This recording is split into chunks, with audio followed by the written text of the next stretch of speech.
Well, hi friends, and welcome to the birth story of my fourth baby. So right now, when I'm filming this, I am 24 hours postpartum with our fourth baby. And if you have been following me for a while, you know a little bit of the precursor to my birth story. So third trimester, there were just a few things. I'll start back there before I get to the actual labor and delivery part. There are just a few things that they were concerned about.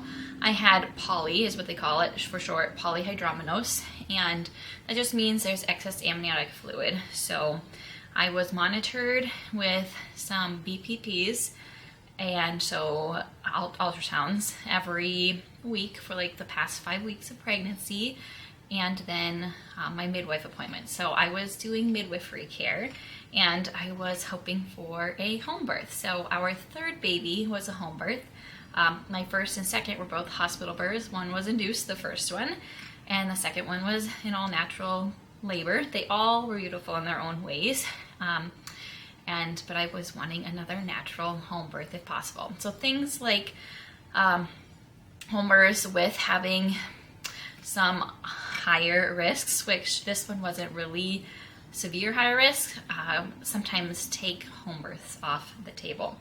But, my midwife has been monitoring it for many weeks. We've been discussing it, praying about it, what are the best options, and well, I went 40 weeks and 6 days. So by about 40 weeks, we just felt comfortable saying, okay, things can happen semi-naturally, but here comes the birth story.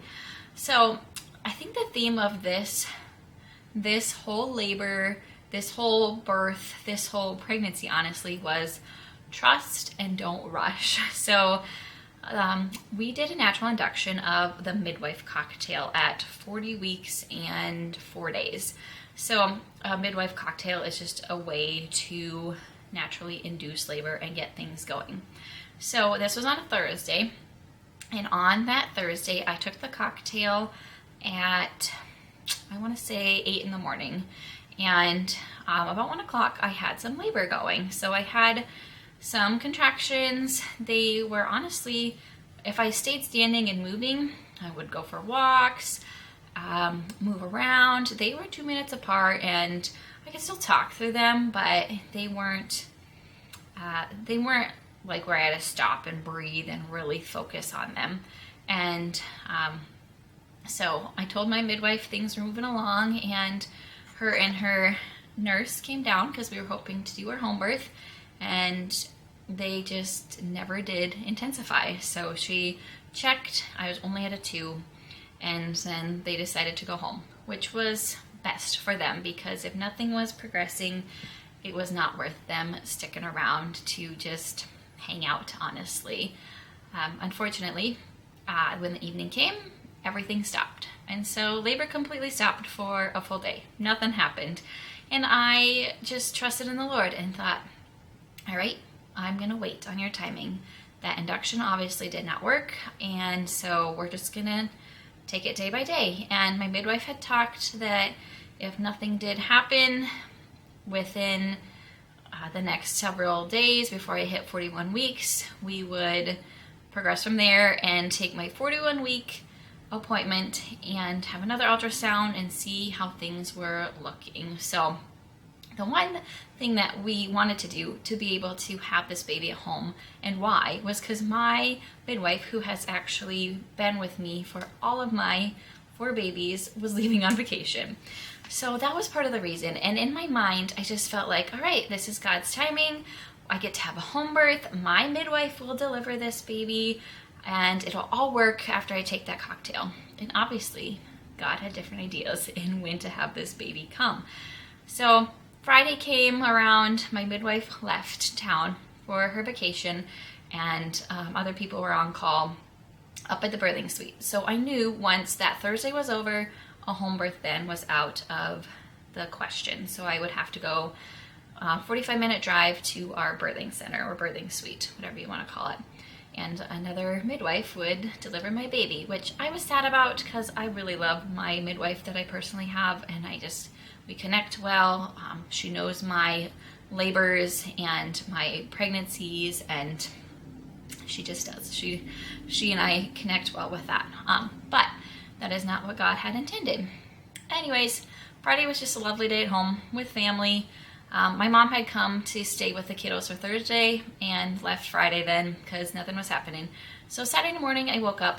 I went for my walk outside, came in, had my Bible reading time, and I thought, actually through the night, I'm like, I feel like I'm having maybe some contractions. So, but when I woke up, I was like, no, nothing really. So when I went for my walk, I was just having my normal cramping, I thought, every, 8 minutes or so when I went for a walk. Then I got home, I did a routine of then making breakfast, and I'm sitting down to breakfast, and I'm thinking, I think I need to start timing these. So I did start timing them, and they were about 5 to 6 minutes apart. And so we called or texted the person who was going to come, another family member, come and watch our kids, and said, hey, you have an hour-and-a-half drive to get here, just letting you know I'm timing my contractions. And so I was thinking, you know what, I do feel like I'm gonna have a baby today on this Saturday. So a whole day had gone by and nothing had happened.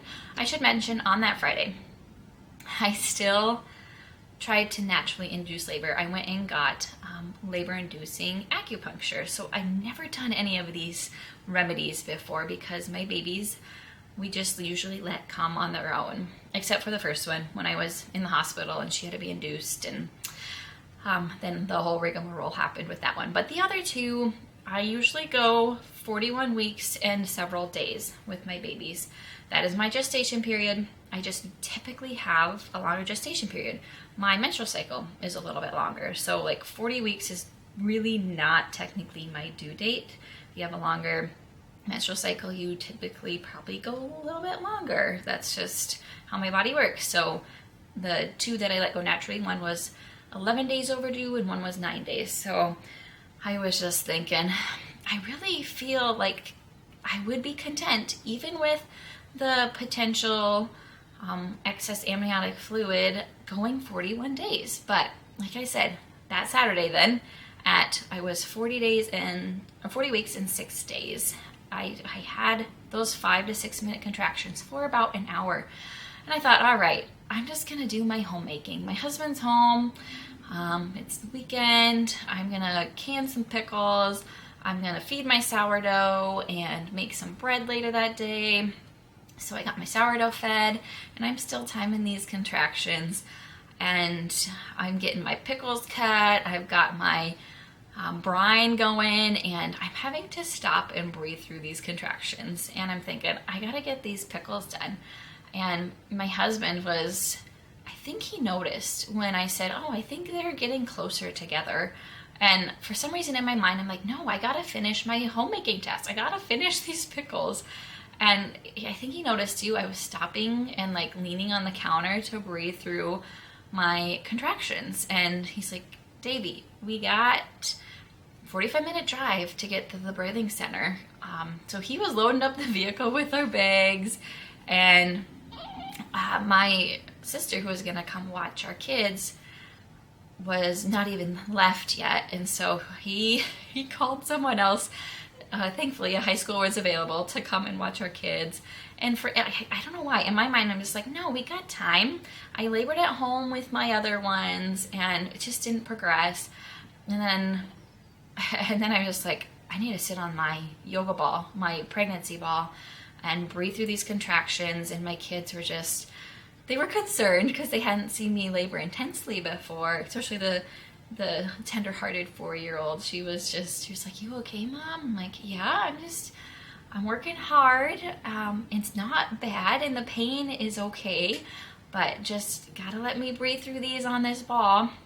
And so obviously labor was intensifying. So anyways, thankfully the high school girl got here, and let's just say, so 7:45, my contractions really started. I would say I pretty much just started in active labor with contractions. So there's the early labor, the active labor, the transition, and then your, full on pushing mode. So I think I skipped the early labor basically, or I just wasn't recognizing it when I was out for my walk, one of the two. So, yeah, let me burp my little one here first. So then, yeah, 7:45 labor started, and then we left our house at 10, and then got to the birthing center about, I want to say 10:45. I think they clocked us in at 10:46. Thankfully, my husband was on the phone with the midwife multiple times while we were driving to the birthing center. I was just focused on labor because during this time in labor, we got in the vehicle and they were 2 minutes apart, just stacked on top of each other. I think my body, my hormones just weren't sure what to do. I felt like I was going to throw up. I thought I was going to pass out. I was getting really blurry vision.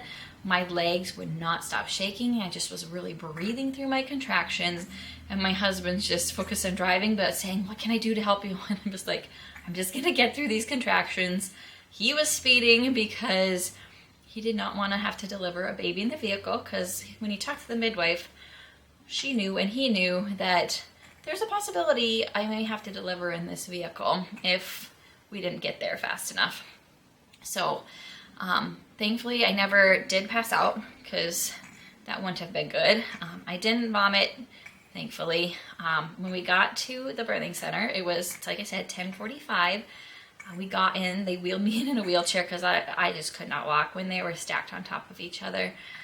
They had the birthing tub filling, so that was wonderful, because I told my husband, Blaze, when he was on the phone with the midwife, make sure they have the birthing tub filled.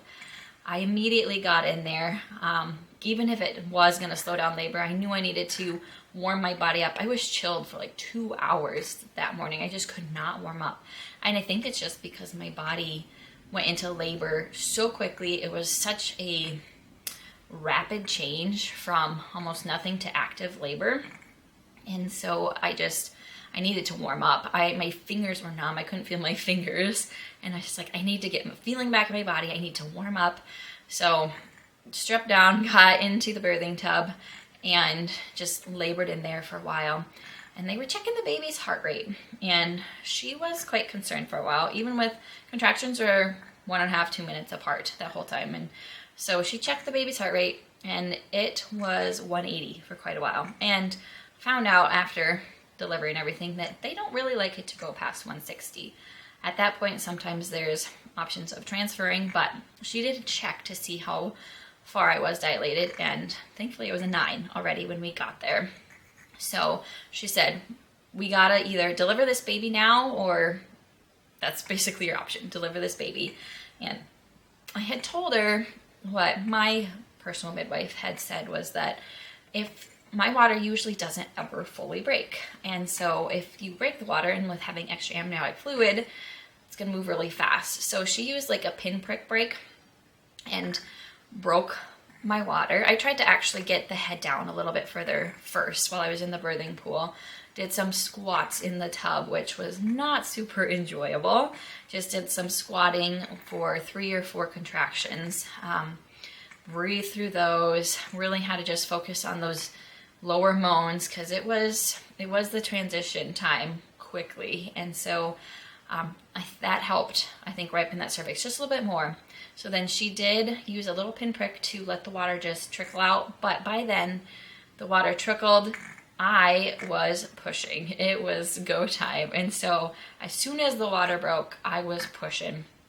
And I knew I needed to get this baby out, especially with that accelerated heart rate. So I pushed, and partial head came out first.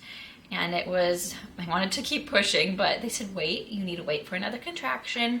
So waited 1 more minute and pushed the rest of the body out. So baby was born at 11:37. So we got there, like I said, 10:46, something like that. Baby was born at 11:37.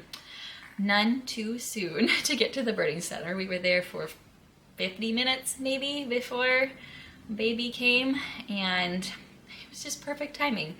Like, things moved very quickly, but baby came very well. All those fears and concerns that we had for my 3rd trimester just God cleared them away, and it just was almost a miracle. Like, nothing was the issue. The head was right there on the cervix, ready to be pushed out. The one concern with extra amniotic fluid is that the cord would come out first if that water broke, but obviously the head was sitting right on the cervix, ready to come out. And God knew that this was the day, this was the time of when our little baby was supposed to be born. And you can't rush labor.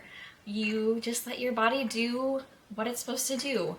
Any induction, I've realized with natural labor, for me, it may have helped, I suppose, get labor going by Saturday, but it may not have. It just was God's time in knowing, and I needed to rest in his peace with that. And my midwife, before she left for vacation, left a voice message, just encouraged me with that, knowing God has gone before you in this, and he knows what's supposed to happen, and it'll be his timing whenever it comes. And I had such a sweet midwife who was filling in for the one I typically have, and it was just awesome. An amazing birth.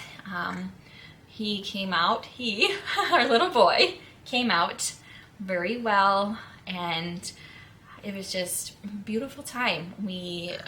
I don't know, it was just such a blessing, and I just praise the Lord for his providential timing in everything, and realizing I truly don't know, I can't make a plan, and really think that it's gonna work that way to have a baby, whether we want it to or not. God knows that giving birth is a very natural thing, and for me, that's what I want it to be, is a natural birth and a natural labor, and just really rest in his promises for what he has in store.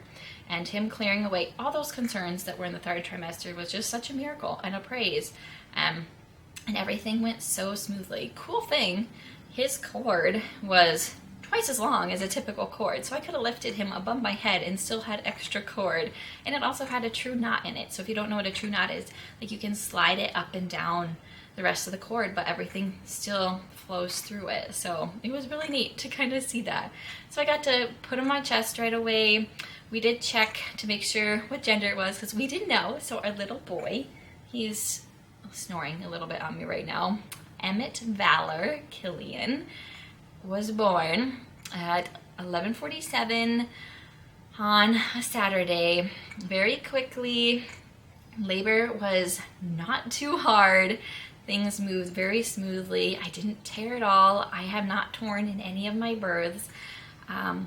And we are recovering well for the first 24 hours of our little guy being out and in this world. And what a blessing to have the option to go to a birthing center and to be able to just enjoy the time there. We came back after about 6 hours of being at the birthing center, and my husband and I and little Emmett were staying in our guest cottage. While my mom was able to come back and watch the kids for a little longer, other kids, so we can just kind of have a little oasis while we recover. And it's just been beautiful and wonderful, and just a very unique way of going about birth, and how every birth I've had has been so incredibly different, but still beautiful in the end. And God knows how each one is supposed to go about. And I just thank him for that and praise him for a wonderful, healthy little boy. And he was 22 inches long, so a long guy. 8 pounds, 8 ounces. So my smallest baby I had, but probably because he didn't go 41 weeks. My third one, our boy, I put all my other birth stories on here too if you're interested. He was 9'6", so big guy. Yeah, and my other ones were pushing 9 pounds, my girls. So he was smallest in size, longest boy, but still a good healthy size for our little guy. And again, just been wonderful having him in this world. And I just think, you know, as moms, we go through pregnancy, 9 months of pregnancy, labor, but then we get such a beautiful blessing in the end. All the pains and agonies and stresses that pregnancy brings, and honestly, it was such a quick labor that I don't feel like, I mean, honestly, it was a morning. It was 4 hours in one morning that I labored. So quick, so fast. I labored for 28 hours with my first one, but that's because they were all medical induction things. So that seems to make things drag along. So this one was just speedy. So now we know if I need to go to a birthing center again, we will not wait quite that long next time to go, because I do not need my husband pulling over and delivering a baby on the side of the road. That is for sure. So just a beautiful way to bring about a baby. And there's just a few things for afterbirth that I am taking, some natural remedies, some shepherd's purse to help with the bleeding, to stop the flow of the bleeding. After ease, that is a great one for me for that uterine cramping. The more kids you have, the more intense it gets, so that's a good natural remedy. And then I'll take Rebalance, which is a hormone rebalancer as well. I haven't started taking that yet, but that is the plan. So I hope you enjoyed this birth story and that it encourages you to just trust in the time and your body and what God has in store for you delivering your baby, whenever that may be, and to just rest and wait, and just be patient with it and know God made you to do this, and you can, even if it's intense and fast and hard, or if it's slow and drawn out, you just wait on the Lord. You just really take your mind and put it in His hands with your thoughts and emotions, because that is where we can get wrapped up sometimes. And I just want to encourage you with that through it all, just wait expectantly for what is to come, because it is a true blessing to have such a beautiful little baby that God brings about, baby or babies, whatever you are having. So I want to share that birth story with you, and you'll be seeing it a little bit later.